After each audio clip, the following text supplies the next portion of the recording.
Hello प्यारे बच्चे, जल्दी जुड़ जाइए और क्लास को शुरू किया जाए। जितने लोग जुड़ गए हैं सबसे पहले अपने फ्रेंड, अपने जितने भी आपके दोस्त हैं या संगी साथ जहाँ पे लोग हैं सभी के पास वीडियो शेयर कर दें ताकि इस क्लास का आनंद सभी लोग ले सकें।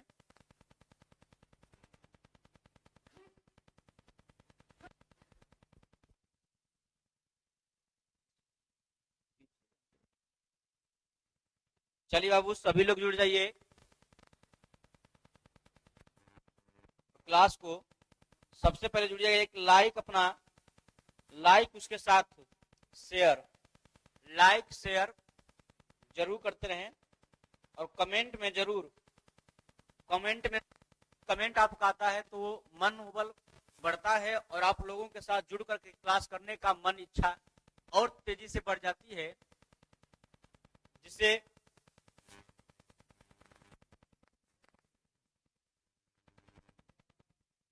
चलिए बच्चों सभी लोग जुड़ जाइए और क्लास आज से हम फिर से हिस्ट्री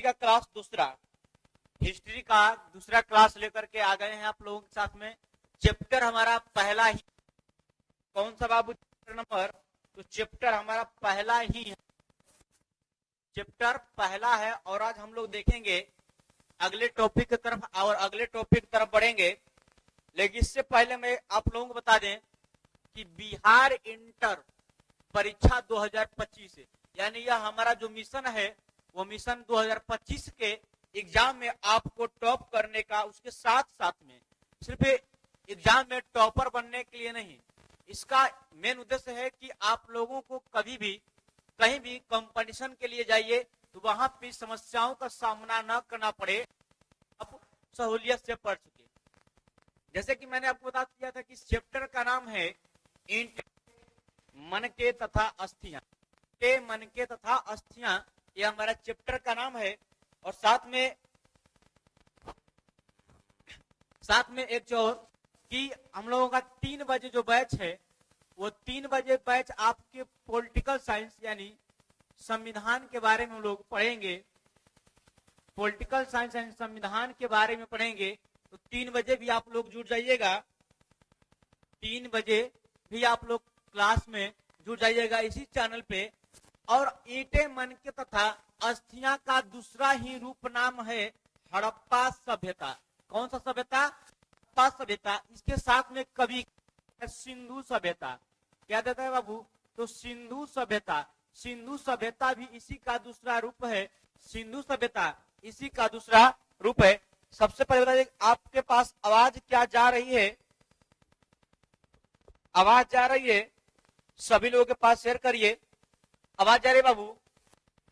सेशन हमारा कौन सा है? तो सेशन है 24 से 25। क्या है बाबू? सेशन हमारा 24 से 25 है और 24 से 25 को हम लोग लेकर के आए हैं। चलिए कितने लोग जुड़ गए हैं एक बार जरूर आप लोग अपने, और कितने लोगों के पास शेयर किए हैं। इस तरह से हम लोग हर चैप्टर वाइज आप लोगों के साथ हम क्लास लेकर के आते रहेंगे। इस आवाज मतलब बिल्कुल जा रही है बच्चों के पास, बहुत सुंदर। चलिए एक साथ 2-2 3-3 लोग देख रहे हैं। अगर आपके पास फोन है तो सभी लोग अपने अपने फोन में खोल करके खड़े बैठ जाएं और क्लास करने से पहले, क्लास शुरू होने से पहले आप लोग करना क्या है कि क्लास शुरू होने से पहले आप सभी लोगों को कॉलम व कॉपी, क्या चीज? कॉलम और कॉपी साथ में लेकर के बैठ जाएं, क्योंकि जो चीजें आपको पढ़ाई जाएगी उसे आप नोट्स भी साथ में करते चलिएगा। तो आप लोगों को 1 मिनट का हम समय देते हैं कॉलम और कॉपी लेने के लिए। 1 मिनट का समय देते हैं बाबू कॉलम और कॉपी लेने के लिए, और लेकर के बैठ जाइए। और आप लोग वीडियो को थोड़ा भाई शेयर करते रहिएगा तभी आनंद आएगा। जब तक से क्लास में मजा तभी आता है जब आप शेयर होता है। ठीक है बाबू? चलिए तो समय न लेते हुए हम लोग क्लास को शुरू करते हैं। क्या करते हैं, क्लास को शुरू करते हैं। चलिए, हमारा जो कल का चैप्टर था, कल के बारे में हम लोग पढ़े थे, हिस्ट्री के बारे में थोड़ा पीछे का हम लोग रिपीट कर लेते हैं। क्या करते हैं बाबू, पीछे का रिपीट कर लेते हैं, थोड़ा सा फास्ट करेंगे पीछे का रिपीट। उसके बाद हम जो क्लास जहां तक हमारा हुआ था एंड, वहां से हम लोग शुरुआत करेंगे। ठीक है, हमने बाबू कल आपको बताया था कि हिस्ट्री क्या होता है, इतिहास क्या होता है।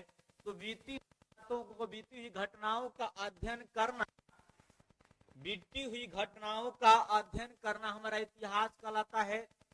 इतिहास का पिता किसे कहते हैं, कमेंट में इतिहास का पिता किसे कहते हैं, आप लोगों के कमेंट में होना चाहिए।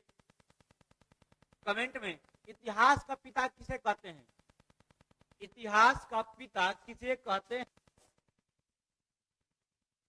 क्या इतिहास का पिता किसे कहते हैं, फास्ट कमेंट। इतिहास का पिता किसे कहते हैं। जो लोग आ रहे हैं वो लोग क्लास छोड़ नहीं रहे, मजा आने वाला है। इतिहास का पिता किसे कहते हैं, अभी तक से किसी का नहीं आया। चलिए, एक बच्चा का आया, हेरोडोटस, बहुत सुंदर। और लोग, हेरोडोटस बहुत सुंदर। चलिए, इतिहास का पिता बाबू हम लोग कहते हैं हेरोडोटस को। किसे कहते हैं, हेरोडोटस को। मैंने कल ही आपको बता दिया था, थोड़ा फास्ट करते हैं। और साथ ही ईसा मसीह, हम लोग ईस्वी के बारे में बात कर रहे थे कि ईस्वी क्या है। तो ईसा मसीह यानी कि ईसा मसीह के जन्म के बाद का जो है काल, हम लोग ईसा पूर्व के नाम जानते हैं, जिसे हम लोग को किससे दर्शाते थे बाबू, थोड़ा फास्ट करते हैं, एडी को। और ईसा पूर्व को किससे दर्शाए थे हम लोग, तो कल हमने बताया था बीसी। क्योंकि एग्जाम में कभी कभी करता क्या है कि आपको दे देता है, क्या कहते हैं बाबू, कभी कभी एग्जाम में देता है, इसलिए हम क्या करें, एग्जाम में दे देता है, इसीलिए इसको हम लोग इस तरह से लिख दिए। उसके बाद शताब्दी के बारे में बात हम कर रहे थे। शताब्दी के बारे में मैंने बताया था कि 100 वर्षों के समय को हम लोग शताब्दी कहते हैं। जैसे अगर आपको कह दे कि 18वीं शताब्दी, तो 18वीं शताब्दी के लिए और 1801 से लेकर के 1900 तक की ईस्वी को हम लोग क्या कहते हैं, 18वीं शताब्दी कहते हैं। मैंने आपको कल बता दिया था, ये कल का चीज था, अब कल के बारे में मैंने बता दिया। उसके बाद आता है इतिहास के विभाजन। तो इतिहास का विभाजन 3 वर्गों में किया गया था। जो प्राग्ञ ऐतिहासिक काल, जिसे आरंभ किसका समय था, आरंभ का समय याद रखिएगा कब था, तो आरंभ से लेकर के 3000 ईसा तक था। उसके आता हमारा आद्य ऐतिहासिक, जो 3000 ईसा पूर्व से लेकर के 600 ईसा पूर्व तक था। इसके बाद हमने ऐतिहासिक के बारे में बताया था। ऐतिहासिक क्या था कि 600 ईसा पूर्व से लेकर के वर्तमान तक समय चल रहा है, इसके बारे में लोग बता दिए थे। ठीक है, चलिए नेक्स्ट आगे इसका हम बढ़ते हैं। तो फास्ट कर चुके लोग, कल का टॉपिक पढ़ चुके हैं। आइए, प्राग ऐतिहासिक तो वैसा समय जिसका कोई लिखित स्रोत नहीं मिलता है, क्या बाबू, लिखित स्रोत नहीं मिलता है, इसलिए प्राग ऐतिहासिक कहते हैं। आद्य ऐतिहासिक किसे कहते हैं, तो वैसा काल जिसका लिखित स्रोत तो मिला, लिखित स्रोत मिला लेकिन पढ़ा नहीं गया। क्या नहीं किया गया बाबू, पढ़ा नहीं गया। थोड़ा एक छोटी सी शायरी हो जाती है, उसके बाद हम लोग करते हैं। ठीक है, कई जीत बाकी है, कई हार बाकी है, कई जीत बाकी है, कई हार बाकी है, अभी तो पूरा सारी ही बाकी है। यहाँ से चले नए मंजिल की ओर, यहाँ से चले हैं नए मंजिल की ओर, अभी तो सिर्फ यह किताब एक पन्ना था, पूरा किताब ही बाकी है, पूरा किताब ही बाकी है। ठीक है, तो अभी हम लोग का एकमात्र पन्ना था बाबू, क्या था, एक पन्ना। अभी पूरा किताब ही पढ़ना बाकी है। जितने लोग पूरा किताब पढ़ लेंगे ना, तो अपने आप को एक बादशाह हो जाएंगे। क्या होंगे बाबू, अपने आप में हमें एक बादशाह होंगे। और उन लोगों को हम लोग हरा सकते हैं जो लोग कहते हैं कि कुछ किए बिना कुछ होता नहीं है। तो इसलिए कहना पड़ता है कि कुछ भी किए बिना कोई काम आसान नहीं होती, कुछ किए बिना कोई काम आसान नहीं होती। कोशिश करने वालों की कभी हार नहीं होती, कोशिश करने वालों की कभी हार नहीं होती। कोशिश करिए, कभी हार नहीं होगा रे बउआ। आ जाओ, अगला हम लोगों का जो टॉपिक था, कल के क्लास को भी हम लोग रिपीट कर रहे हैं बाबू। क्या कर रहे हैं, भी कल के क्लास से कोई हम लोग रिपीट कर रहे हैं। इसके बाद हम लोग अगला बढ़ेगा, थोड़ा फास्ट करते हैं। ऐतिहासिक काल, तो वह काल जिसका कोई लिखित स्रोत है, साथ साथ में इसे पढ़ा भी गया, जिसका लिखित स्रोत है साथ में भी पढ़ा गया, उस हम लोग क्या कहते हैं, आद्य ऐतिहासिक कहते हैं। क्या कहते हैं बाबू, आद्य ऐतिहासिक कहते हैं। अगला हमारा जो टॉपिक होगा, अगला टॉपिक, अब हम लोग यहाँ से पढ़ते इतिहास के स्रोत। इतिहास के स्रोत में मैंने आपको कल बताया था बाबू, इतिहास के स्रोत को मैंने कल क्या किया था, बताया था। और बताए थे कि स्रोत 3 है, साहित्यिक इतिहास, पुरातात्विक इतिहास और विदेशी यात्रियों का विवरण। साहित्य का मतलब जैसे किताब साहित्य कहते हैं, पुरातात्विक का मतलब पुराने चीजों का हमारा क्या कहलाता है, अध्ययन करना हमारा पुरातात्विक कहलाता है। विदेशियों यात्रियों का विवरण, यानी कि इसमें विदेशी यात्रियों का, जो विदेशी लोग आए थे, जो हमारे जिनको हम लोगों ने हमारे वैसे लोग जो कि आज देश में नहीं है, लेकिन उनके नाम पे आज हम लोग अपने जयंतियां मनाते हैं उनके नाम पर, जैसे बाबा साहब भीमराव अम्बेडकर हो गए, महात्मा गांधी हो गए, ज्योतिबा फुले हो गए, डॉक्टर सुभाष चंद्र बोस। इस प्रकार से कई क्रांतिकारी लोग थे जिन लोगों ने इनसे हमें आजादी दिया, उनके बारे में हम लोग पढ़ेंगे। इसके बाद हम बताए साहित्य स्रोत के बारे में। बताए साहित्य स्रोत क्या है। तो साहित्य स्रोत को भी कितने वर्गों में बांटा गया था बाबू, 2 वर्गों में बांटा गया था। कितने वर्गों में, तो 2 वर्गों में बांटा गया था। कौन कौन सा, धार्मिक साहित्य, लौकिक साहित्य या धर्म अस्तर साहित्य। धार्मिक साहित्य के बारे में, धर्म कर्म के बारे में पढ़ते, धर्म के बारे में पढ़ाया था। अब इसके बाद हमारा आता है, इसके बारे में धर्म को भी कितने प्रकार में बांटा गया था, इसी के बारे में हम बता चुके थे। ठीक है, इसके बारे में बता चुके। धार्मिक स्रोत के बारे में बता चुके थे हम लोग। धार्मिक स्रोत के बारे में बता चुके। धार्मिक साहित्य पुनः 4 वर्गों में बांटा गया। कौन सा, ब्राह्मण साहित्य, बौद्ध साहित्य, जैन साहित्य और महाकाव्य साहित्य, जिसमें हमने कल आपको यहाँ तक 3 चीजों के बारे में जिक्र कल कर चुके थे। क्या कहते बाबू, 3 चीजों के बारे में हम लोग जिक्र कर चुके थे। क्या कहते बाबू, 3 चीजों के बारे में हम लोग जिक्र कल ही कर चुके थे। अच्छा, लिखा हुआ चीज क्या दिख रहा है बोर्ड पे, लिखा हुआ चीजें दिख रही है बोर्ड पे। ठीक है, चलिए आगे बढ़ते हैं। तो ब्राह्मण साहित्य के बाद पढ़े थे कि ब्राह्मण साहित्य क्या है। तो ब्राह्मण साहित्य के बारे में हम लोग पढ़े। ब्राह्मणों के साहित्य के अंतर्गत वेद ब्राह्मण, ग्रंथ ब्राह्मण, आचरण के उपनिषद, वेदांग, स्मृति एवं पूर्व कि पहले बीते बातों को हम लोग अध्ययन करना। इसमें प्राचीन भारतीय इतिहास के अंतर्गत रखते हैं। इसमें महत्वपूर्ण जानकारी किसकी मिलती है, प्राचीन भारतीय इतिहास के बारे में महत्वपूर्ण जानकारी मिलती है। चलिए आगे बढ़ते हैं।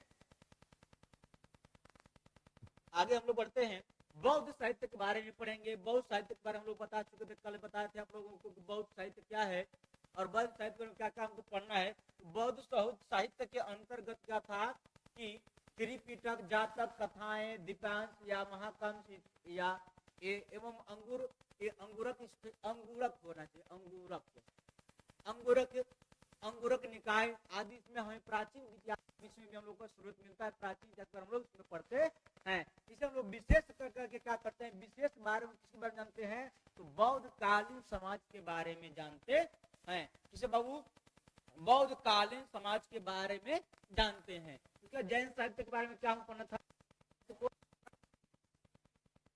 ऑब्जेक्टिव है कि आगाम जाता है को आगाम के भी नाम से जाना जाता है, जिसमें 12 अंग हैं, 12 उपंग हैं, 10 पिणवरक हैं एवं 14 पर्व हैं। कितने हैं, 14। विशेष करके जैन प्राचीन भारतीय इतिहास के विशेषकर महावीर स्वामी कालीन के बारे में, यानी महावीर स्वामी के बारे में हमको ज्यादातर पढ़ना होता है। चलिए आगे बढ़ते हैं। यहाँ तक मैंने कल ही आप लोगों को पढ़ा चुका था, कल ही बता चुका था बाबू। अब आ गया यहाँ तक हम लोग कल इंड कर चुके थे। जैन के बाद हम लोग इंड कर चुके थे, जैन से हम लोग यहाँ तक पढ़ लिए थे। अगला हमारा आता है महाकाव्य साहित्य। क्या आता है बाबू, महाकाव्य साहित्य। एक बार जरा आप लोग नोट्स बनाते चलिए, ठीक है बाबू। हम 2 मिनट में समय भी देंगे, जिसमें आप लोग स्क्रीनशॉट लेके रखिएगा, या स्क्रीनशॉट के साथ में अगर आप लोग नोट बनाते हैं, फास्ट लिखते हैं, तो नोट्स भी साथ में बना लीजिएगा, बेहतर होगा। क्या होगा बाबू, बेहतर होगा। चलिए महाकाव्य, अब यहाँ सब लोग का जो स्पीड था वो धीरे धीरे चले। महाकाव्य कौन था, तो प्राचीन इतिहास की जानकारी के 2 अन्य प्रमुख ग्रंथ महाकाव्य एवं रामायण, महाकाव्य रामायण एवं महाभारत। इसमें भी हमें तत्वयुगीन राजनीतिक समझ सांस्कृतिक एवं अर्थव्यवस्था की महत्वपूर्ण जानकारी मिलती। क्या क्या मिलती बाबू, याद रखिएगा। महाकाव्य में क्या मिलता है, सबसे पहले हम प्राचीन इतिहास के बारे में पढ़ते हैं, जानकारी मिलती है। उसके बाद प्रमुख ग्रंथ के बारे में पढ़ते हैं, अन्य प्रमुख ग्रंथों के बारे में पढ़ते हैं।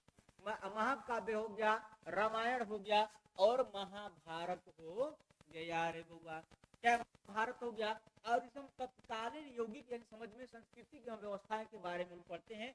हमारी आर्थिक स्थितियां क्या है, आर्थिक स्थिति लोग पढ़ते हैं। अभी बहुत कम लोग जुड़ पाए हैं, मात्र 11 से लोग जुड़ पाए हैं। ऐसे मजा नहीं आएगा, जब तक क्लास में आप लोग ज्यादा लोग जुड़िएगा तो मजा नहीं आएगा। ठीक है बाबू, आप लोगों में कम दिखता होगा लोग जुड़े हुए हैं। ठीक है, चलिए हम लोग इसके बारे में, इसके बाद हम लोग का था लौकिक। यहाँ से हमारे जो साहित्य के बारे में पढ़ना था, साहित्य के बारे में हम लोग पढ़ना था। तो साहित्य के बारे में लोग पढ़ चुके कि महाकाव्य साहित्य, जिसमें हम लोग को वाल्मीकि, रामायण को किसने लिखा है याद रखिएगा, वाल्मीकि ने लिखा। महाभारत को किसने लिखा है, ये थोड़ा सा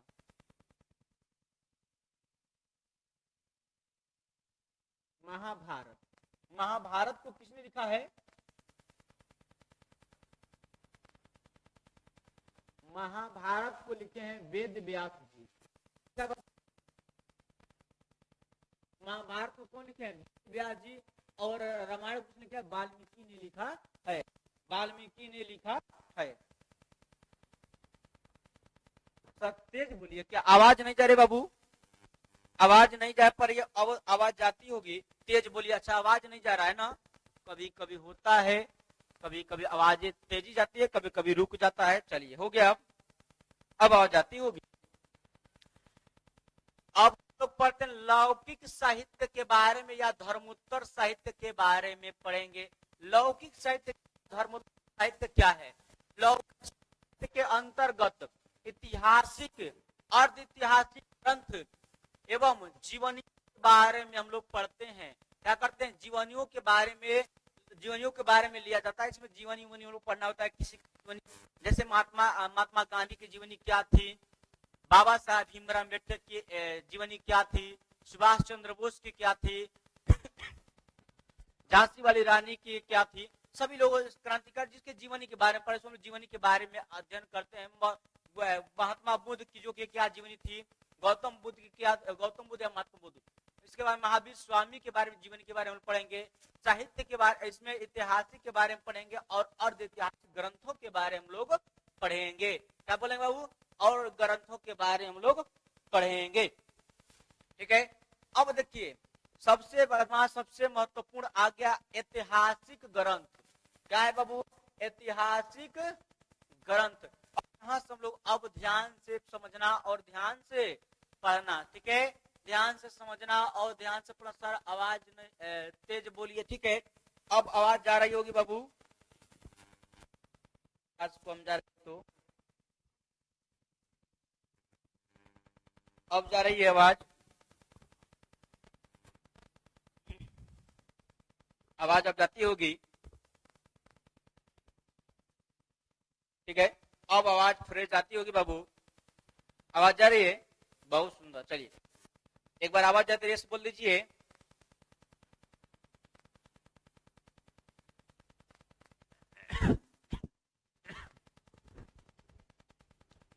चलिए बाबू, अब आवाज जा रही है ना।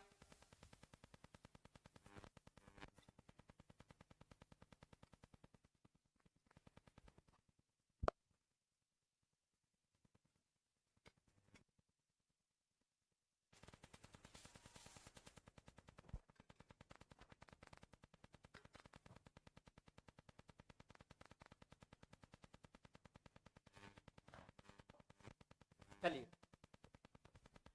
चलिए बाबू, यहाँ से हम लोग अब पढ़ते हैं। इसके बाद हम लोग अर्ध ऐतिहासिक ग्रंथ के बारे में क्या पढ़ते हैं। यहाँ पे 11 नहीं 1 कर लीजिएगा।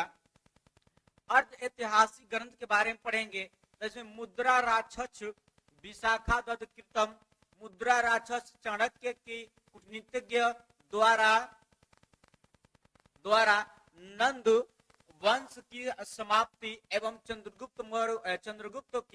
चंद्रगुप्त मौर्य के राज्यरोहण पर प्रकाश डाला गया है। इसमें क्या किया, वो अर्ध ऐतिहासिक में क्या चीज डाला गया है, ऐतिहासिक ग्रंथ हम लोग पढ़ने बताए क्या। ऐतिहासिक इसमें कौटिल्य यानी चाणक्य, कौटिल्य यानी चाणक्य, इनका कई नाम है, कौटिल्य चाणक्य कई नाम है। चाणक्य के बारे में लोग द्वारा, इनके द्वारा रचित हम लोग अर्थशास्त्र के यानी मौलिक राजनीति के बारे में, मौलिक राजनीति के बारे में, इतिहास की जानकारी का एक महत्वपूर्ण स्रोत है। इसी प्रकार कल्हड़ द्वारा रचित कौन सा, राज तरंगड़ी, कल्हड़ द्वारा कौन सा है, राज तरंगड़ी। और उसके बाद में कौटिल्य द्वारा कौन सा कौटिल्य अर्थशास्त्र किसके द्वारा लिखा गया है, तो कौटिल्य के द्वारा लिखा गया है। उसके बाद हम लोगों को कहता है रस तरंगड़ी किसके द्वारा लिखा गया है, तो कल्हड़ के द्वारा। बड़ा इंपॉर्टेंट क्वेश्चन है, इसे नोट कर लीजिएगा, इसे नोट करिएगा, बहुत इंपॉर्टेंट क्वेश्चन है। और यहाँ से क्वेश्चन आपको कहीं एग्जाम में, हर एग्जाम में टच कर ही लेते हैं।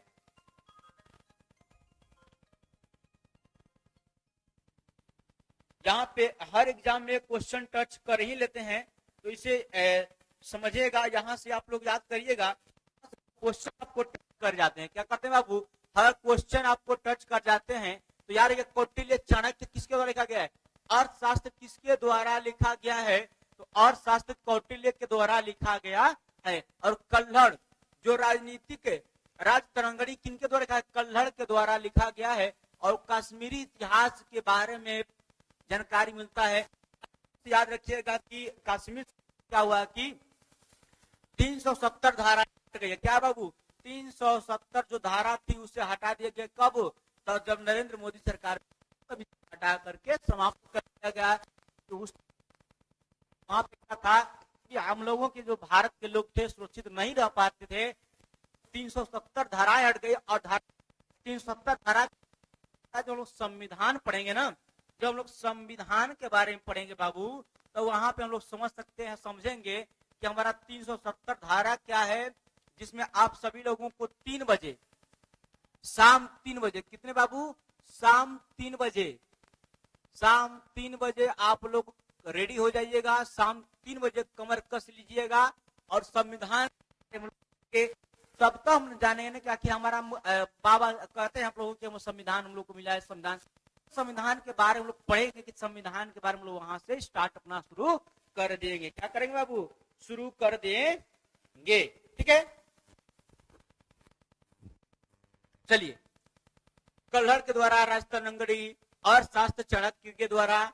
और इसमें हम लोग किसके बारे में मिलते हैं, तो कश्मीरी इतिहास के बारे में हम लोग पढ़ेंगे। किनके बारे में बाबू, कश्मीरी इतिहास के बारे में पढ़ेंगे,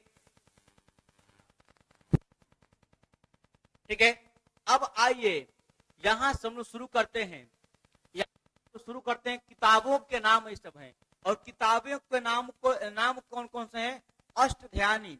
अष्टध्यायी किनके द्वारा, पाणिनि के द्वारा लिखा गया, किनके द्वारा, पाणिनि के द्वारा। जिसमें अष्टध्यायी में हम लोग मौर्य वर्ग पर पढ़ना है, मौर्य काल युग के राजनीतिक पर प्रकाश डाला गया है। यानी कि अष्टध्यायी किनके द्वारा, पाणिनि द्वारा लिखा गया है। और अष्टध्यायी में हम लोग किसके बारे में पढ़ेंगे, मौर्य बारे में पढ़ेंगे। अब कुछ सिर्फ वही चीजें बता रहा हूं, आनंद नहीं आता, बहुत सुंदर। कितने लोग में आना भी चाहिए, पास शेयर सभी लोगों के पास बता भी दें कि क्लास शुरू हो चुका है। और क्लास शुरू लगातार कंटिन्यू क्लास चलेगा। तो चलिए, अष्टध्यायी पाणिनि के द्वारा लिखा गया है। और मौर्यकालीन युग के राजनीति के बारे में प्रकाश इसमें डाला गया, किसके अंतर्गत, अष्टध्यायी जो किताब है उस किताब के अंदर किसके बारे में, तो मौर्यकालीन राजनीति के बारे में पढ़ना है, उसमें वे चीजें लिखी गई। चलिए, उसके बाद मालवी काग्यमित्र, मालवी काग्यमित्र कालिदास द्वारा लिखा गया है। कालिदास द्वारा लिखा गया है, जिसमें शुंग वंश के बारे में बात करें, शुंग वंश के बारे में, तो शुंग वंश में शुंगकालीन यानी कि शुंग वंश के बारे में हमको इसमें इतिहास की जानकारी मिलती है। तो शुंग वंश के इतिहास की जानकारी मिलता है। इनके बारे में शुंग वंश की जानकारी मिलती है। यह किनके द्वारा लिखा गया है, तो कालिदास के द्वारा लिखा गया है। मालवी काग्यमित्र किनके द्वारा लिखा गया है, तो कालिदास के द्वारा लिखा गया है। कभी कभी आपको हिंदी के भी क्या करेंगे, हिंदी के भी क्वेश्चन दे देता है, क्वेश्चन देता है, या कहीं भी क्वेश्चन करते रहता है। ये क्वेश्चन आपको बार बार देखने को मिल जाता है। और जय भीम ऑफिशियल हाय, बहुत सुंदर आप लोग जुड़ गए। चलिए, और लोगों के साथ जुड़िए, और लोगों के साथ जुड़ा लीजिए, सभी लोगों को जुड़िए, ठीक है। कालिदास द्वारा लिखा गया है। आगे हम लोग बढ़ते हैं। अगला है चलिए अगला हम लोग का है, अगला किताब है महाभाष्य। याद रखिएगा महाभाष्य और महाभारत, महाभारत और महाभाष्य में अंतर है। महाभाष्य किनके द्वारा लिखा गया है? पतंजलि के द्वारा लिखा गया। और महाभारत किसके द्वारा? वेद व्यास के द्वारा। किनके द्वारा? वेद व्यास के द्वारा। अच्छा, लिखने के मैंने टाइम बोला था, लेकिन आप लिखने का टाइम नहीं दे पा रहा, बहुत थोड़ा सा समय लेते हैं, आप लोग लिख लीजिएगा, थोड़ा सा समय लेकर के लिख लीजिएगा। चलिए लिख लीजिए।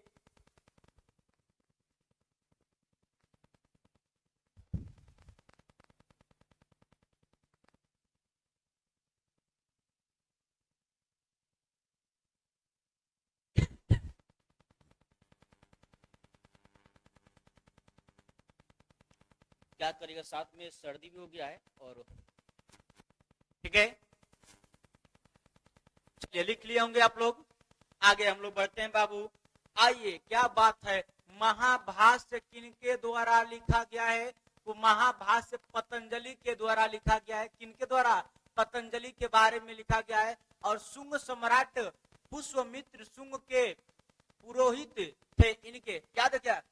पुष्य, याद रखिएगा, पुष्यमित्र किनके पुरोहित थे? तो शुंग सम्राट के पुरोहित थे। एक क्वेश्चन आपको ऑब्जेक्टिव में कहीं देखने को मिल जाएगा, याद रखिएगा। शुंग सम्राट पुष्य किसके? पुष्यमित्र किनके? शुंग वंश के पुरोहित थे। किस वंश के? या किसके? तो शुंग सम्राट यानी शुंग वंश के पुरोहित थे। इनके इसके अंतर्गत क्या महाभाष्य से हमें समकालीन इतिहास की जानकारी मिलती है, यानी समकालीन शुंग वंश के बारे में यहाँ भी इतिहास इनके किताब में जिक्र किया गया है, लिखा गया है। इसमें भी जिक्र किनके बारे में किया गया है? तो शुंग वंश है। चलिए इसके बाद हम लोग आते हैं, अभी मैंने किताब के बारे में बता रहा था, किताब के बारे में कौन कौन सा किताब है, किनके किनके द्वारा लिखा गया है, एक किताब का नाम था और उनके राइटरों का नाम था। देखिए अभी मैं सिर्फ आपको कर क्या रहा हूं, याद रखिएगा कि आपको कर क्या रहा हूं, उसे चीज बता रहा हूं जो आपको पढ़ना है, जो आपके चैप्टर में पढ़ना है, जो आपको पढ़ना है उसके बारे में बता रहे हैं। अब इसके बाद हम लोग फिर से कहाँ जाएंगे? तो इतिहास के मैंने बताया पाषाण काल, जैसे मैंने क्या बता दिया था आपको, पाषाण काल के बारे में बताया था ना, तो वहां से हम लोग पाषाण काल के बारे में पढ़ेंगे। पाषाण काल कहाँ से शुरू हुआ और इसे पाषाण काल का नाम क्यों दिया गया, इसे वर्गों में बांटा गया है, क्या कौन से वर्ग में, और क्या चीजें, इसके बारे में हम लोग वहां से ही पढ़ेंगे। ठीक है, समझ में आ रहा है ना? समझ में आ गया? समझ में आ रहा था? एक बार जरूर अपना YouTube का थंबनेल या दिल वाले बटन को दबा दीजिए। एक बार YouTube पर इसका थंबनेल दबा दीजिए।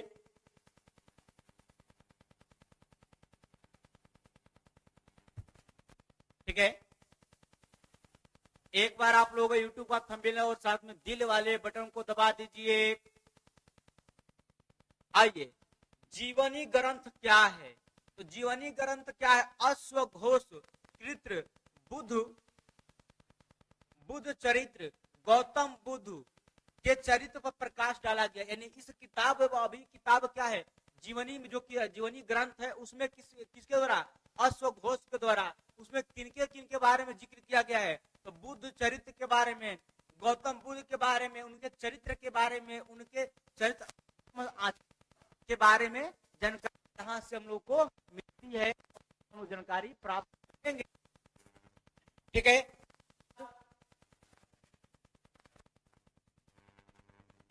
चलिए उसके बाद आता हमारा वाण भट्ट। वाण भट्ट किसके? हर्ष चरित्र सम्राट हर्षवर्धन के जीवनी पर प्रकाश डाला गया है।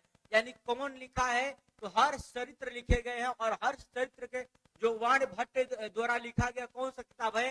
हर्ष चरित्र है। और हर्ष चरित्र में किनके द्वारा? तो किसके? हर्षवर्धन के जीवनी पर प्रकाश डाला गया है। हर्षवर्धन के बारे में, हर्षवर्धन कौन थे, इनका जीवन, इनका यापन कैसे हुआ, इनकी कैसे हुई, इनकी पढ़ाई लिखाई कहाँ से हुई, यानी उनके सारे जीवन के बारे में लिख दिया गया है। अभी मैं बात करूं तो अपनी जीवनी की बात करूं कि मेरा जन्म कहाँ पे हुआ है, कहाँ से मेरे जन्म कहाँ से कब हुआ था, मैंने शुरुआती पीरियड में क्या किया, आप शुरुआती में कहाँ से आया, आज आप लोगों के साथ बोर्ड पे खड़ा हो गया, यानी इसी के बारे में लोगों को जीवनी के बारे में पढ़ना होगा। चलिए 17 लोग जुड़े हैं, लेकिन 17 लोग वो कमेंट जो है ना वो दिख नहीं रहा है, आ भी नहीं रहा है, ठीक है। तो याद रखिएगा, वाण भट्ट किनका, हर्ष चरित्र किनकी रचना है, तो हर्ष चरित्र किनकी रचना है, वाण भट्ट की रचना है। इसमें किसके बारे में लिखा गया, किनकी जीवनियों के बारे में बोला गया है, तो हर्षवर्धन के जीवनियों पर प्रकाश डाला गया है, हर्षवर्धन के जीवनियों पर प्रकाश डाला गया है। चलिए इसके बाद आ जाते हैं हम लोग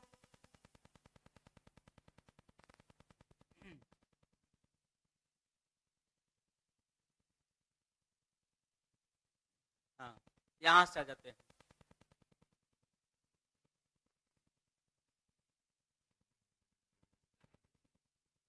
अब आइए विल्हड़ क्रांति, यानी कल्हड़ होना चाहिए ना जी, थोड़ा सा विक्रमादेवचार्य, विक्रमादेवचार्य के द्वारा कौन सा लिखा गया है, तो विल्हड़ कृत लिखा गया है। किनके द्वारा, विक्रम देवचार्य के द्वारा लिखा गया है। ये कौन सी, तो कल्याणकारी के चालुक्य सम्राट विक्रमादित्य पाठ्य का विवरण किया गया है, यानी विक्रमादित्य के बारे में यहाँ से हमको जानकारी मिलती है। कहाँ से, तो हम लोग को मिलती है जानकारी कौन सी किताब से, तो विल्हड़ कृति से हम लोग किसके बारे में जानकारी मिलती है, किनके बारे में, तो विक्रमादित्य के पाठ्य के बारे में जानकारी विवरण यहाँ से प्रस्तुत की गई है, और यहाँ से हम लोग को जानकारी इसके बारे में मिलता है, ठीक है। अगला हम लोग का है जायनक कृति। जायनक कृति पृथ्वीराज के द्वारा कौन सी कृति लिखी गई है, पृथ्वीराज के द्वारा कौन सी कृति लिखी गई है, जायनक कृति लिखी गई है। किनका क्या लिखी गई है, जायनक कृति लिखी गई है, और उसमें विजय एवं चंद्रदायी कृति के बारे में, चंद्रदायी गलती थोड़ा सा है, चंद्रदायी कृति, और पृथ्वीराज राजों के बारे में, पृथ्वीराज चौहान, पृथ्वीराज सम्राट, पृथ्वीराज चौहान तृतीय। क्योंकि देखिए एक ही नाम होते हैं, क्या होते हैं, एक ही नाम, उन्हें इसीलिए क्या प्रथमा द्वितीय तृतीय जाता है। तो तृतीय के बारे में, पृथ्वीराज चौहान की तृतीय के बारे में, जीवनी के बारे में पढ़ना है, और इनकी कृत्य के बारे में पढ़ना है, कृत्य कलाओं के बारे में प्रकाश डाला गया है, और यहाँ से कीर्ति कलाओं के बारे में लोग यहाँ से भी अध्ययन करेंगे। अभी मैं सिर्फ आपको वे चीजें बता रहा हूँ जो मुझे पढ़ना है, मैं उनके बारे में बता रहा हूँ। अच्छा एक बात जरा बताइएगा आप लोग कि आखिर आप से सवाल करिए, किससे सवाल करिए, अपने आप से खुद को सवाल करिए कि आखिर मैं पढ़ क्यों रहा हूँ, और मैं आपको बोर्ड पर पढ़ा रहा हूँ, आप लोग इस समय बैठे और काफी लोग बैठे हैं, तो सवाल करिए कि आखिर मैं पढ़ तो रही हूँ, चाहे पढ़ रहा हूँ, किस लिए पढ़ रहा हूँ, पढ़ करके क्या होगी, पढ़ने का उद्देश्य क्या है, अपने आप से सवाल करिए, समझ में आ जाएगा कि आपको क्यों पढ़ रहे हैं, ठीक है। चलिए इनकी जीवनी एवं कृतियों पर प्रकाश डाला गया है। अगला आ जाता हम लोगों का पुरातात्विक स्रोत। क्या है, पुरातात्विक स्रोत के बारे में पढ़ेंगे, पुरातात्विक स्रोत के बारे में पढ़ना हमको है यहाँ से।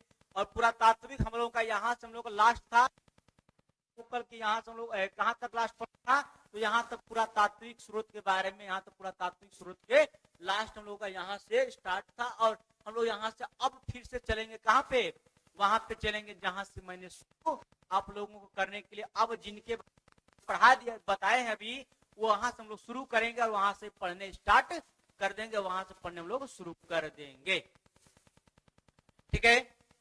अच्छा इससे पहले एक चीज और फिर से जिक्र कर देता हूँ, जो लोग नए जुड़े लोग होंगे उनके लिए फिर से जिक्र कर देता हूँ कि हम लोगों का जो क्लास होगा बाबू वो कितने बजे, 12 बजे, दोपहर 12 बजे, दोपहर 12 बजे 12 बजे हिस्टोरी चलता है, यानी इतिहास। क्या चलता है, इतिहास। और शाम 3 बजे, कितने बजे, शाम 3 बजे आपका चलेगा पॉलिटिकल साइंस यानी संविधान विधान के बारे में लोग पढ़ेंगे, संविधान के बारे में पढ़ेंगे, क्योंकि संविधान पढ़ना हमें सबसे बड़ी जरूरी बात हो जाती है। कभी आप लोग हैं या थाना में जाते हैं तो कौन सा धारा किस पे लगता है और कौन से किस तरह के को कभी कभी आप जेल चल जाते हैं, छूटते हैं और कौन सा धारा पे लग करके आपको जेल हो जाती है, इस बारे में हम लोग जानकारी कहाँ से मिलती है? संविधान से मिलती है। कहाँ से मिलती है? संविधान से मिलती है।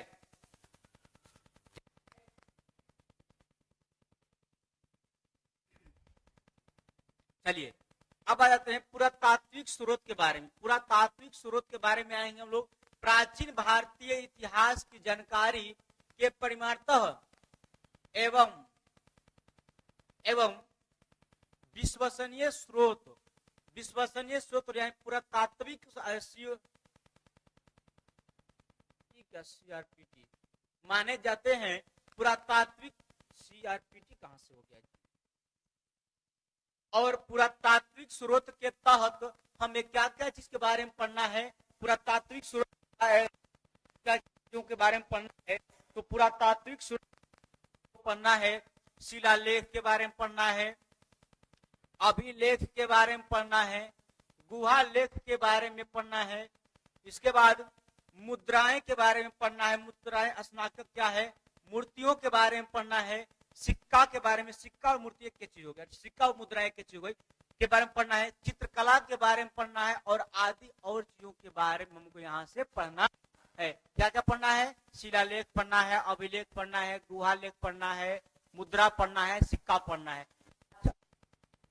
ऐसे कभी देखते हैं सिक्का पर, नोट पे नहीं, सिक्का पे कभी चित्र एक यहाँ पर रहेगा और यहाँ पे 1900 कब का बना है, 1901 का, 1995 का, 1996 का, 1998 का, और यहाँ से हम लोग इसी के बारे में, सिक्कों के बारे में हम लोग पढ़ेंगे, मूर्ति के बारे में पढ़ेंगे, मूर्तियां किस तरह से बनाई जाती थी, मूर्तियों के बारे में हम लोग पढ़ेंगे, मूर्तियों के बारे में पढ़ेंगे, ठीक है, मूर्तियों के बारे में पढ़ेंगे। और हम लोग चित्रकला यानी कि चित्रकार मूर्तियों के बारे में पढ़ेंगे। उसके बाद हम लोग क्या कहते हैं तो विदेशी यात्रियों का। अच्छा, यहाँ से हमारा ये टॉपिक हुआ समाप्त। अब देखते हैं अगला टॉपिक।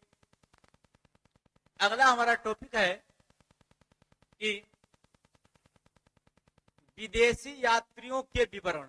अब यहाँ से हम लोग को पढ़ना है विदेशी यात्रियों के विवरण। विदेशी यात्रियों के विवरण में क्या क्या पढ़ना है? अभी मैंने बताया कि आपको विदेश से जो आते हैं या हम विदेश घूमने हैं, उसी के बारे में, उन्हीं के विवरण को हम लोग पढ़ना है। क्या पढ़ना है बाबू? उन्हीं के विवरण के बारे में पढ़ना है। तो प्राचीन भारतीय इतिहास को जानने के लिए धर्मनिरपेक्ष साहित्यिक स्रोत में विदेशी यात्रियों के वृत्तांतों का भी अत्यंत महत्वपूर्ण स्थान दिया गया है। यानी विदेशी यात्री भी के ऐसे सारे लोग विदेशी यात्री हुए जो आए हमारे यहाँ और हमें लूट के गए। कुछ ऐसे विदेशी यात्री जो देश में कई ऐसे कामें करके गए हैं, सरकारें नहीं कर पाती है। आज की सरकार आज की सरकारें नहीं कर पाती है। जैसे कि आप लोग कभी सुनते हैं खबरों के माध्यम से कि यहाँ पे अंग्रेजों के द्वारा बनाया गया ये पुल है, तो यहाँ पे नदी का पुल है या बिल्डिंग है या मस्जिद है, मंदिर है, उन सब नहीं टूटा है। लेकिन जो आज की सरकारों बना देती है उनकी बहुत जल्दी भी खराब हो जाता है, टूट जाता है। कई खबर आप लोग सुने होंगे, ठीक है। तो ये नहीं कि सिर्फ वो हमारे देश में आए और हमें लूट करके सिर्फ चले गए, नहीं, ऐसा बात नहीं है। वो लोग आए, उसके साथ साथ में लोग भी गए हैं, कई चीजें जोड़कर जो लोग आज हम लोग उनके बारे में पढ़ते हैं और उनको हम लोग हमारे देश में हमारे लिए इन्होंने यह काम किया है, ठीक है। समझ में आ रहा है? चलिए, यहाँ हम लोग का यहाँ इस टॉपिक था। आज का इतना ही क्लास का अंत था, लेकिन हम लोग कल से चलेंगे। आज थोड़ा जिक्र कर लेते हैं क्योंकि समय बहुत अभी है, तो आज हम लोग जिक्र कर लेते हैं पाषाण काल के बारे में। पाषाण काल। अच्छा, 1 मिनट आप लोग समय थोड़ा हमसे ले लीजिएगा, हम समय आप लोगों को दे रहा हूँ, ठीक है। दे इसलिए रहा हूँ कि आप लोग कलम कॉपी लेकर के, मैंने बोला कि बैठ जाइए और कलम कॉपी पर जितना भी ये नोट्स है इसे छाप लीजिए। क्या करना है बाबू? यहाँ से आप लोग नोट्स को छाप लीजिए। शुरुआत ला देता हूं। चलिए यहां से आप लोग छापने स्टार्ट कर दीजिए।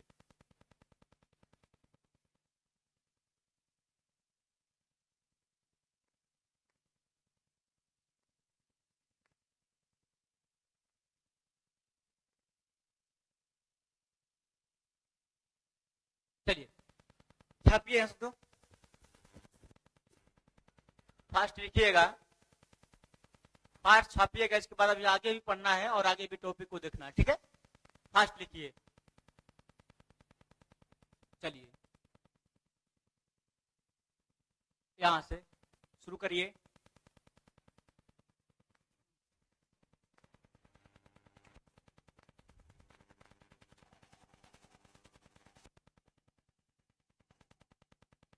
जल्दी करिए बाबू, जल्दी करिए। और शाम में याद रहे, शाम में क्लास याद रहे, कहना ना पड़े। शाम में आप लोग 3 बजे संविधान पढ़ने के लिए जरूर जुड़िएगा। इसके बाद आपका संविधान के साथ साथ में आपको हिस्ट्री, ज्योग्राफी, पॉलिटिकल साइंस होने के बाद में जियोग्राफी की क्लास को स्टार्ट किया जाएगा। यानी ज्योग्राफी, भूगोल के भूगोल का भी क्लास स्टार्ट किया जाएगा। और सोमवार से सर आएंगे, सोमवार से आएंगे कंपटीशन बैच के लिए, जनरल कंपटीशन के लिए आएंगे सर सोमवार से। कब से? सोमवार से आएंगे, ठीक है। लिखिएगा, फास्ट करिएगा।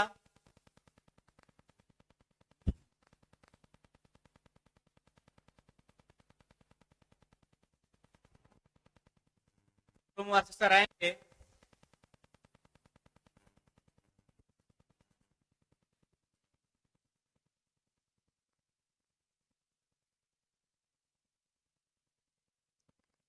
चलिए इसके बाद लिखिए आगे, इसके आगे लिखिए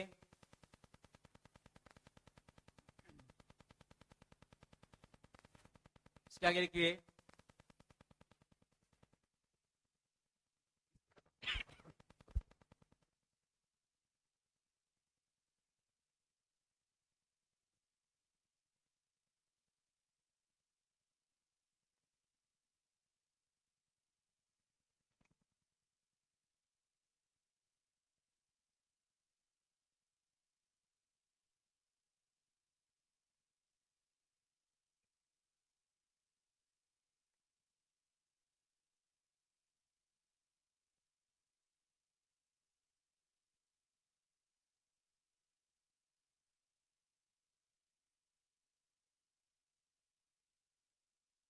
गर्मी का मौसम इसलिए प्यास बार बार लग रहा है।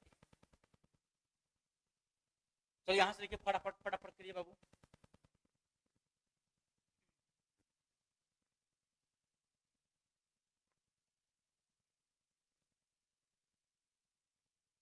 चलिए आगे बढ़िए। जिस तरह से आपका नोट्स बनाया गया है उस तरह से नोट्स बनाते चलिएगा और उस तरह से हेडिंग देते चलिए, ठीक है। उसी तरह से क्या करिएगा, हेडिंग भी देते चलिएगा साथ में।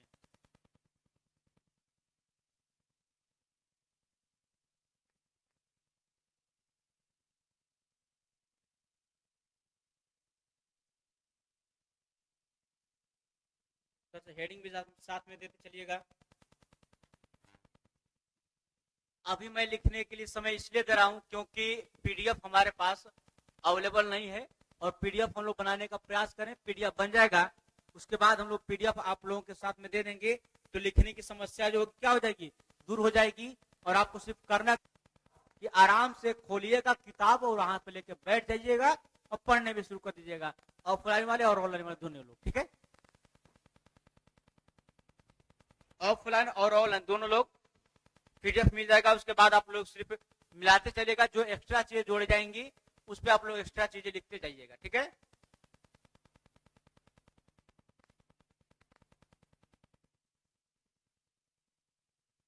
लिख लिए होंगे।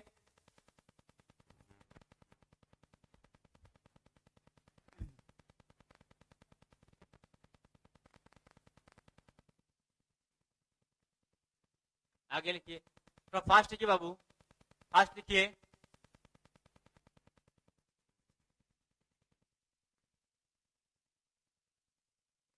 अच्छा साइड रहे, क्या बात है सर, आप साइड रहिए, ठीक है हम साइड हैं, लेकिन आप फास्ट लिखिएगा।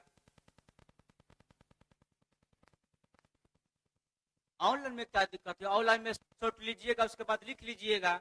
ऑफलाइन वालों के लिए दिक्कत होता है, साइड करना पड़ता है। अरे आप कभी साइड हो जाएंगे, ऑनलाइन शॉट लेकर रख लीजिएगा, लिख लीजिएगा।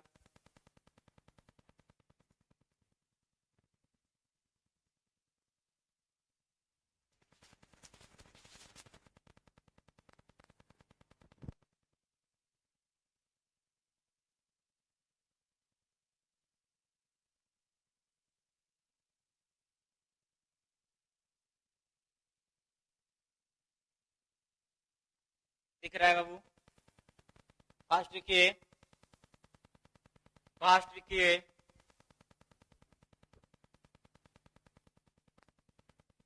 अभी मैं लिखने के लिए समय इसलिए दे रहा हूं, आप समझ सकते, लिखने का समय बिल्कुल नहीं मिलेगा, लिखने का समय बिल्कुल नहीं मिलेगा, ठीक है। अभी लिखने के लिए समय दिया जा रहा है, बाद में बिल्कुल भी समय नहीं मिलेगा।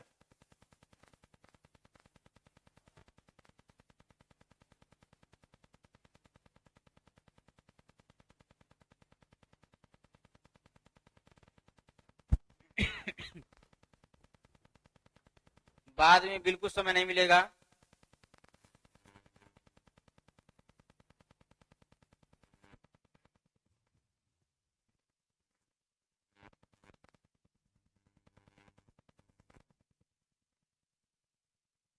चलिए आगे बढ़िए।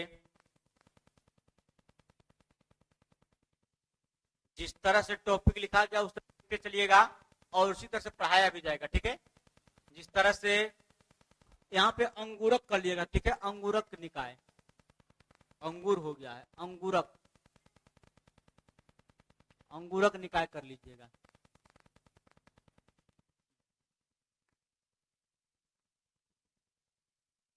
अंगूरक निकाय आदि हमें प्राचीन इतिहास के बारे में जानकारी मिलता है। चलिए 21 लोग जुड़े हुए हैं, ऑनलाइन में 21 लोग जुड़े हुए हैं।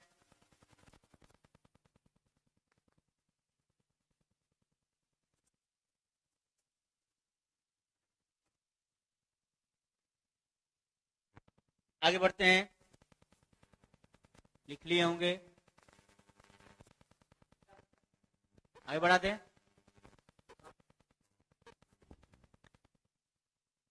फास्ट कई बार बहुत स्लो आप लोग कर रहे हैं, जितना हो सके फास्ट। अरे भाई बाद में अपना नोट्स अलग से बनाइएगा, लेकिन थोड़ा फास्ट करिएगा, इतना लिखने के लिए सब कोई नहीं दिखता है।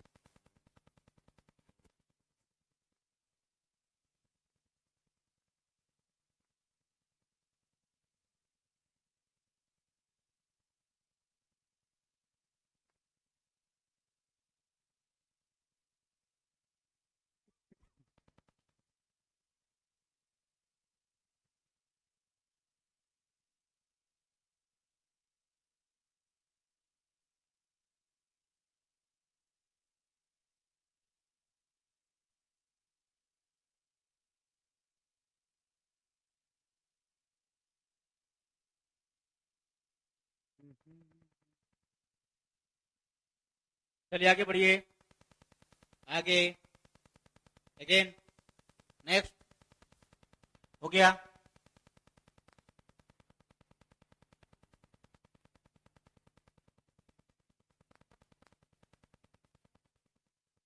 चलिए स्क्रीनशॉट ले लीजिए, साइड हो जाते हैं हम।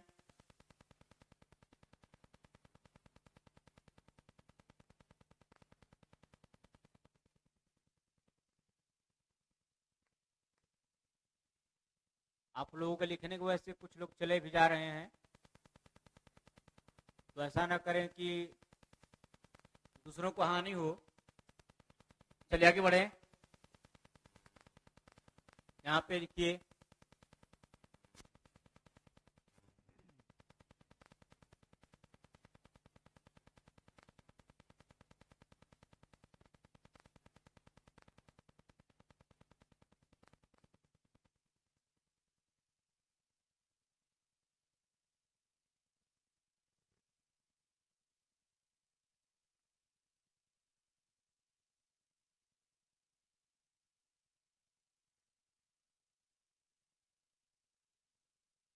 आगे बढ़िए। चलिए लास्ट टॉपिक है, लास्ट टॉपिक लिखिए।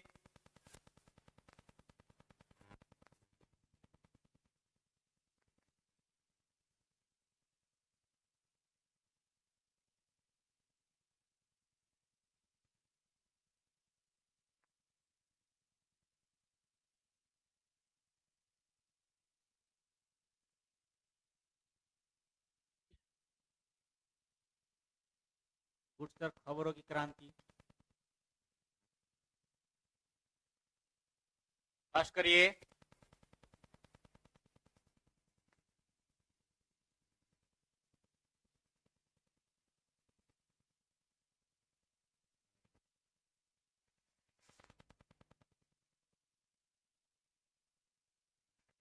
चलिए अब हम बात करते हैं, ठीक है, बात कर लेते हैं।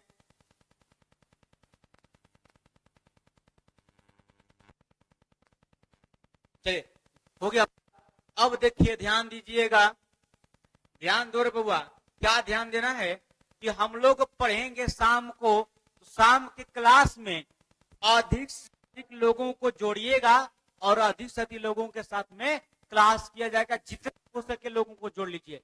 यह सिर्फ आप 11th और 12th के लिए नहीं है, यह जो क्लास है सिर्फ 11th और 12th के लिए नहीं है। यह क्लास उनके लिए है जो लोग 8वीं क्लास से लेकर के जहां तक पढ़ना है वहां तक चले जाइए। ये सभी के लिए क्लास है, सभी के लिए इंपॉर्टेंट क्लास है, जिसमें अभी आप लोगों का कुछ दिन के बाद में हिंदी का भी सब्जेक्ट, हिंदी सब्जेक्ट का भी आगमन होगा और हिंदी की भी पढ़ाई की जाएगी, इंग्लिश की भी पढ़ाई की जाएगी। यानी कह दें तो आपको सारे सब्जेक्ट का कवर किया जाएगा, सारे सब्जेक्ट का कवर इसी क्लास में किया जाएगा। और सारे लोग इस सारे सब्जेक्ट का पढ़ेंगे और अलग अलग टीचर भी आएंगे, अलग अलग चेहरा भी आएगा और अलग अलग पढ़ने में आनंद भी आपको आएगा। अभी मात्र एक ही चेहरा है तो थोड़ा सा अटपटा लगता होगा, लेकिन जब सारे लोग, सारे टीचर लोग आ जाएंगे, सारे सर लोग आ जाएंगे तो आपको वहां पे पढ़ने में बिल्कुल आसान होगा। और जिस जुनून से आप लोग पढ़ रहे हैं ना, उसी जुनून के साथ में, उसी जोशो और जोशो जुनून के साथ में इसी प्रकार से आइएगा। कब? इसी प्रकार से आइएगा शाम में, इसी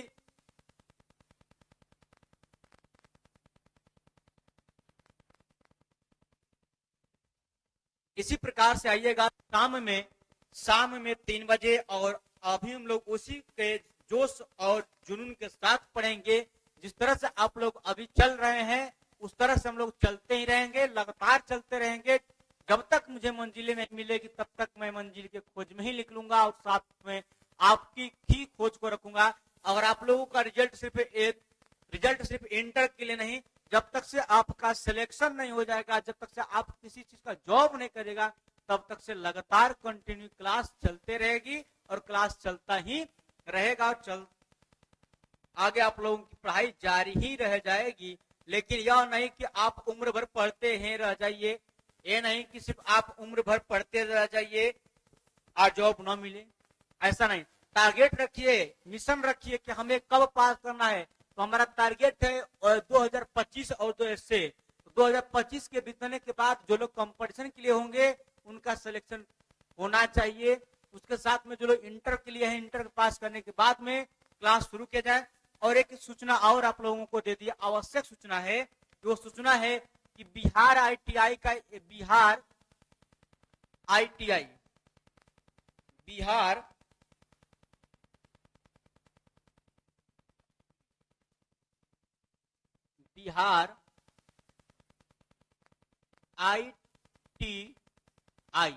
आईटीआई का जो बच्चे डाले हैं जो फॉर्म, उनके लिए सूचना होगी कि उनके लिए भी क्लास होगा हम लोगों का सोमवार या मंगलवार।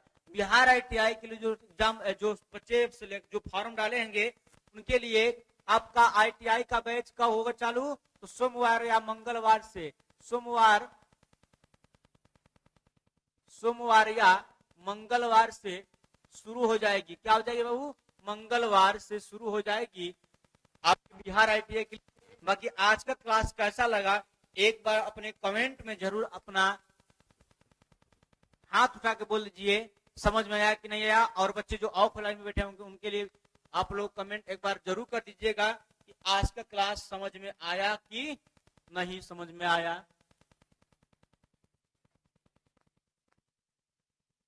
ठीक है, तो चलिए हम लोग मिलते हैं फिर से मात्र 2 घंटे के ब्रेकअप के बाद। 2 घंटा ब्रेकअप के बाद हम लोग मिलेंगे फिर से। 2 घंटे ब्रेकअप के बाद हम लोग मिलेंगे फिर से क्लास शाम 3 बजे। तब तक के लिए जय हिंद।